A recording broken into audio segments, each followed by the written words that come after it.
Oh, yuck. Oh, God. It's so muddy and dirty. Oh, dear. Oh, wow. That looks like a really, really, really difficult slope to climb. Oh, God, look, I'm in the middle of the countryside. Oh, look, it's frosty there. And hi, and welcome back to Easy 4x4.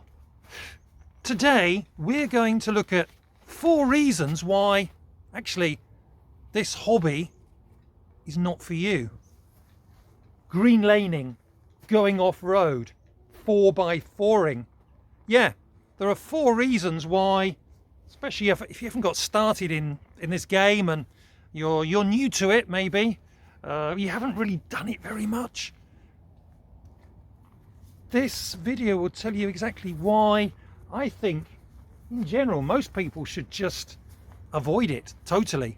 This video will separate the wheat from the chaff, the men from the women, the boys from the girls, and that's not looking down on women in any sense, although you might think it does, because I'm not allowed to say that. So let's begin with point number 1 of 4. The first reason why you might not want to get into this is just, you know what, it's a big pain in the butt. It really is.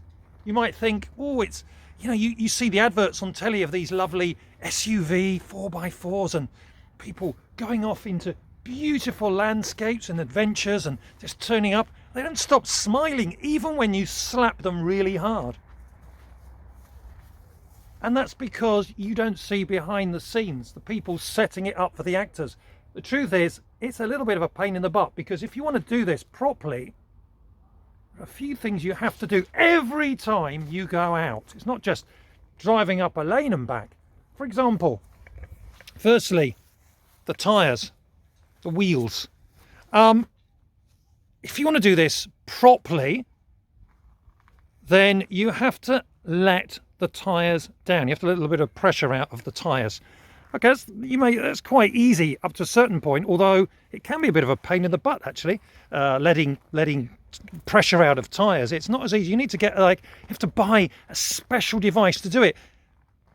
And then of course, maybe the tyres you've got are not the right ones, so you've got to go out and get some other ones. Do I get HT, AT, MT? What the hell do they mean anyway? And if I use special tyres for off-road, will I need to, will I be able to use them on the road? How long are they going to last? Which ones do I get? Which size? Big pain in the butt. But not only that, when you get back onto the road, because you've let your tyre pressure down, then guess what? You've got it. You've got to pump them up again. You've got to re-inflate them to the correct pressure according to the official manual. Or if you can find the pressures inside your door. That's just every single time. And where do you pump up the tire? Where do you inflate them? You have to go to a garage or petrol station or gas station to do it, or you can buy, for example, a pump to do it. I've got one of them in here, a compressor, where you have to connect it to the battery, keep the car running. Go around each one individually. They never show you the right pressure, so then you've got to get another device with a tyre pressure reader to do it. It's a big pain in the butt, especially if you're tired, it's cold, and the person at home, your partner, is waiting for you. It really is horrific. And if you go on a lane like this one, wow, look at that. That is really muddy, isn't it? Oh my God, what's going to happen to the car when you drive through that? Well, I haven't even started yet, and just going up this like 50 meters of road, it's filthy. It's a real pain in the butt. And what does that mean? Okay, anyone there? Yeah, you're gonna have to wash the car after. It's a good idea anyway to wash it, because then you can see, if you've damaged the car, and it also gets the grime off, and it helps, well, maintain and protect the car. So then you've got to wash it afterwards. You've got to find a place to go. You have to find a car wash, pay a couple of pounds, dollars or euros. Wow. All that just maybe for an hour. an hour's romp in the countryside. Point 1, it's a pain in the butt. If that hasn't put you off, let's go to point 2. Point 2 is, you know what? It's quite an expensive hobby. Actually, it's not quite expensive. It's a very expensive hobby if you want to do it well. And even if you don't want to do it well, it can be like a bit of a rabbit hole. You know, you can just, well, I'm going to get a couple of new tyres. Well, that's $600, euros, pounds. Oh, you know, I want to get some of those like steel wheels. Oh God, they're only 100 each. Oh, I'll get 4 of those. Oh, and the spare one. Okay, I'll do that as well. What about suspension? Yeah. Oh yeah, I've got to lift the car, haven't I? In another video, we'll find out all about lifting it and if it's worth it. And also, if you want recovery equipment, you start off buying maybe, as I said, those gauges to deflate and measure the tyre pressure. But then you get into lots of other things. You want to get, obviously, traction boards, which are absolutely essential. Oh, look, you need a pair of welly boots. That's another big investment. There's the tyre compressor, a couple of dirty towels to wipe yourself off, and the most essential piece of equipment, the chainsaw. Now, you can probably think of different reasons why you might use one of those, but you might find, for example, when you're on the trail, that there are branches that have fallen, etc. So, and there are more things that are hidden under there. It's very expensive, and not only that, is that if you go off-road, even on something like this, look at this, you go up there. What does that look like? If you're new to this, you go, "Whoa, that looks quite dangerous." If you're very experienced, that is absolutely like nothing, like going along a normal road. All right, but the expensive bit is if you make a mistake. I was going to say cock up, but I don't think I can say that. Here we are. For example, I committed an error recently. Great camera work here with my shadow. I didn't quite get the angle right to when I was going down quite a steep step on the track, and I've actually broken the rear bumper. And then the other day I reversed back because I went down a dead end. It got all scary, and I actually hit a tree. So there I've got about, well, I've actually bought this spare rear light from a Breakers, and then I have to repaint and fix the bumper if I want to. So a little bit of damage can also increase the price of going off-road, as well as all the equipment and accessories and upgrades that you'll want to do when you start going onto those pages with all those little extras that you could buy. You just click and move them to your shopping cart, and oh, it's retail therapy. It's lovely. It really is. It's like a woman buying shoes or curtains. You will absolutely love it. So beware. Point 3, and as we are here, is that, you know what? It might be a little bit too scary for you. Yeah, it doesn't seem like that when you're watching people in videos, does it? You know, when you see them going up on just one wheel on the ground and it tipping over like this. Is it gonna roll over? You come to the top of a very, very steep slope. Sometimes you just see the sky. That's scary, isn't it? And what about if you get trapped in this mud hole, or you're going up this slope and you get stuck halfway and then you have to back it down and go into the fence, or you could roll down there, for example. Look at that. Imagine rolling over, going into the cultivated field. What we're talking about here is, are you man enough? Do you really feel that you have that adventurous spirit in you to go off-road? You know, sometimes you can just go greenlaning and you just go along through forest or forest trails or through fields, but sometimes you can be surprised. I've been caught out a few times, and I have to admit I was a little bit scared. I didn't scream like a little girl, but I nearly did, and that was because you think, am I going to get out of here? It was dark, it was late at night, and I honestly thought I was going to be trapped. And well, in the end I had to use all of my equipment that I had on board to get out. It can be scarier than you think. It really does make a difference.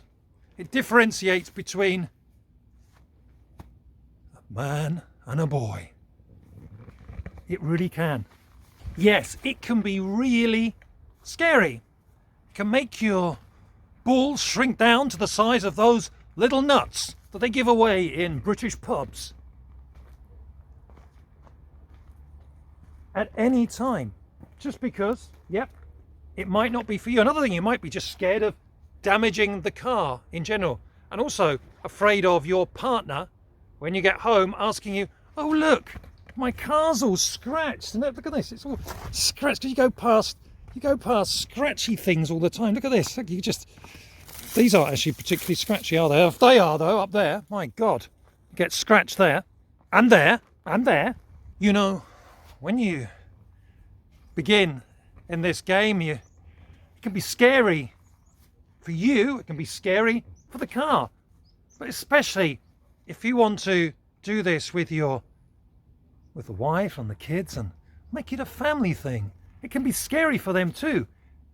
In the beginning, you think, wow, I can take my family with me on this beautiful adventure, but you might actually find that your wife, your partner, will be even more scared than you are. So, point 3, it's scary, and if you're not an adventurous person, it's definitely not for you. The 4th point actually is the whole 4x4 world thing. Is it really your thing? There's so much involved in going off-road, more than you think, even more than I've told you already. It's pretty time consuming, you know. I mean, here I'm on this this track. I haven't done it for a while, but I remember doing it the first time. It's not that long, but it took quite a long time, because you're not supposed to go faster than 30 kilometers an hour, which is probably 23 miles per hour. So that can take a long time when you go very small distance. Then you can get stuck, you can go the wrong way, you can have problems, you can break down. So it's time consuming, and also I'm here now and so far nobody's gone past, but you can find cyclists, walkers, pet lovers. You can meet the local Greta Thunberg with a placard out there saying, all 4x4 people are destroying the world. You also find that a lot of lanes are blocked, cut off, chained, barred, with barriers. You can end up being the bad person, the anti-environmentalist, the non-ecologist. They might even think that you're not a vegan. Unbelievable. So there are a lot of things that revolve around this world. As well as we said before, maybe you start off bringing a family, but they might not like it. And your wife goes, oh, so you're going to go off 4x4 greenlaning and leave me at home? There's so many things involved in the 4x4 world that really you've got to stop and think about it. So, should we just review those 4 points? Well, first of all, we said point number 1, it's just a pain in the butt. Inflating, deflating, cleaning, washing, finding the right lane. Oh God, you know, pain in the butt. The second thing, it's just too expensive. Okay, first of all, you got to think of like buying the car, which we didn't even mention the first time. And if you buy a car just for off-road, you know, they could be a money pit, absolutely bottomless pit of money. And all the equipment you've got to buy as well. Look at that. Even the chainsaw, they're quite expensive. And you know you both want and need one of those. The third point is, of course, man versus boy.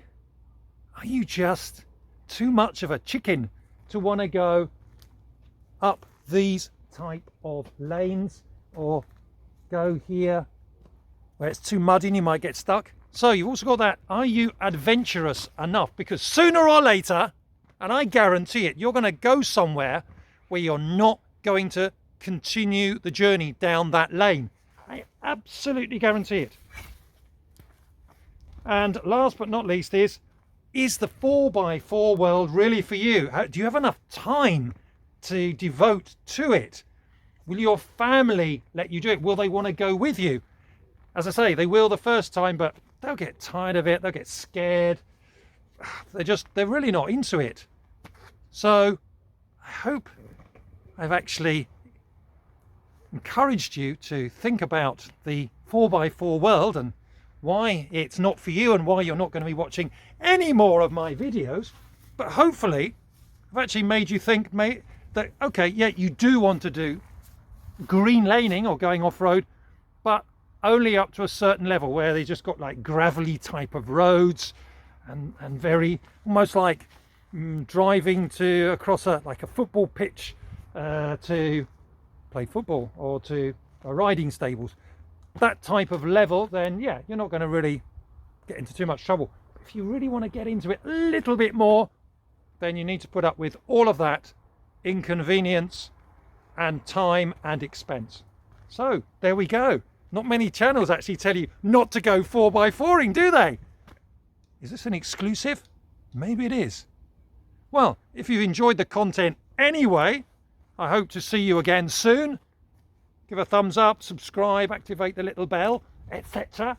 And we'll see you here off-road for more special adventures. See you soon. Bye-bye.